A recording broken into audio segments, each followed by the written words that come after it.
Limp Bizkit's latest album still sucks, and it didn't impress me when I first listened to it, but I gave it a little bit of time before I decided to do this review. Now, without realizing it, it's been nearly a decade. Actually, I think it's been a decade since Limp Bizkit's last full studio album in Gold Cobra. And they've released a few tracks since then. And I know there was that whole debacle with Stampede, the Disco Elephants. I honestly don't even really know what happened with all that. I mean, if you know anything about that, please let me know down in the comments below.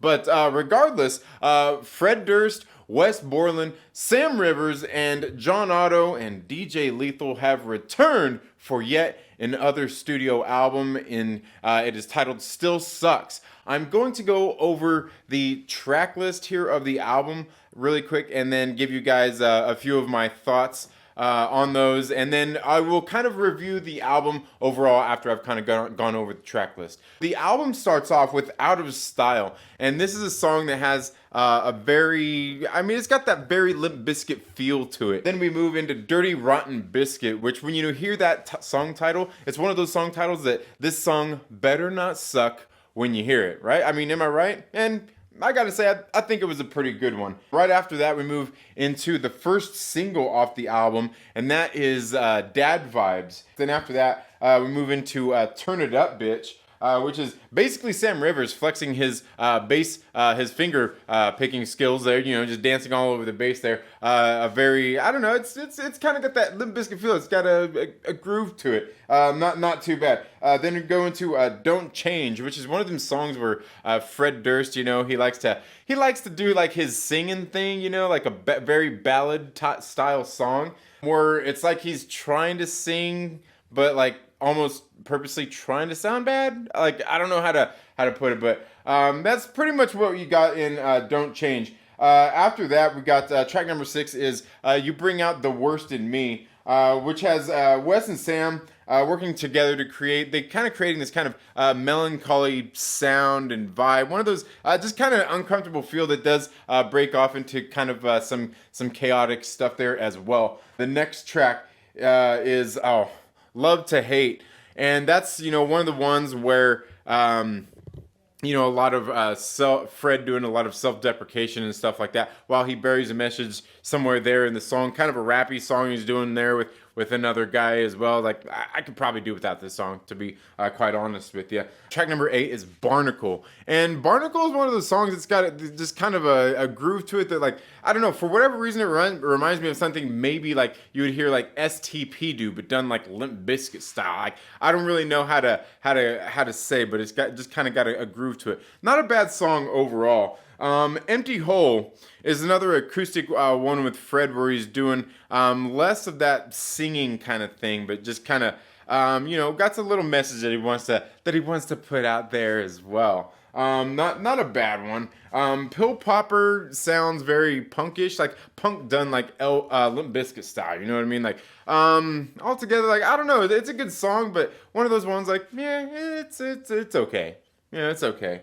After that, you got Snacky Poo, which is pretty much John Otto and DJ Lethal making a beat for Fred to pretty much just to rap over there. And that one actually ends with this kind of like mock interview thing going on with Wes Borland.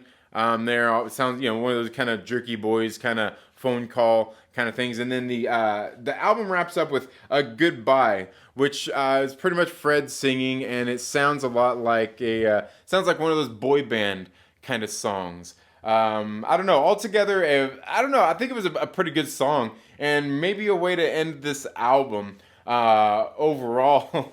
Quite a way to end this album. Definitely, but I actually really do like this last track.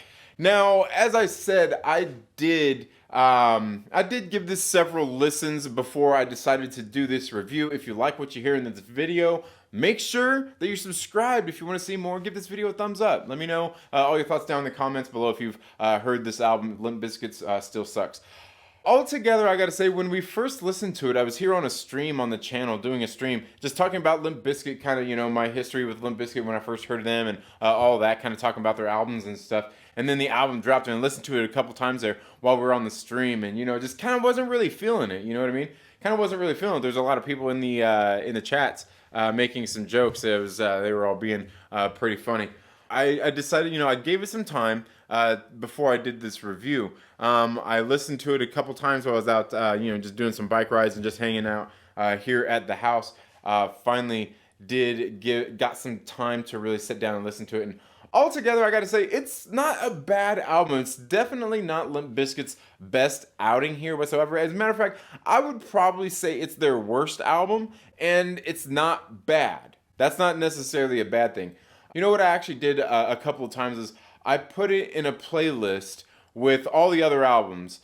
Just listening to them all the way through, each album all the way through. And you know what? Like, it really fits right in there with the catalog. It does have, a lot of it has the modern kind of Limp Bizkit sound to it. It's, you know, that little more modern sound that they've got nowadays. You know, I guess more like Gold Cobra is what I'm trying to say. Altogether, though, I think the album is actually pretty good. The album starts off pretty strong, and then it seems to just kind of, I don't know, just kind of wane along the way. And I feel like Gold Cobra did the same thing.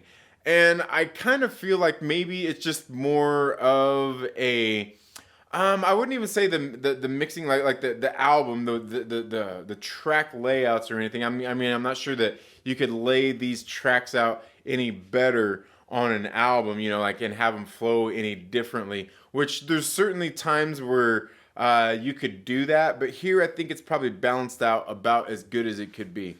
Like I said, at first I was really not feeling it all, giving it some time to listen to it and not just react to it or anything like that. After having some time, spending a little bit of time, I actually do like this album. Again, I think this one's going to take more listens for me to enjoy. I think the other album that really ever did this for me from Limp Bizkit was when Chocolate Starfish came out. When that came out back in the day, I wasn't really into it.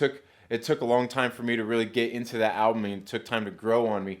And I feel like this album is going to have to do the same thing, though I would say in the short time that it's been out, it's kind of already gotten there. You know what I mean? It's, in these few weeks, it's kind of already gotten there where I've already enjoyed it a little bit more. But I don't know. That's if you ask me. Let me know what you think down in the comments below. Have you listened to Limp Bizkit's new album, Still Sucks? Does it live up to the name?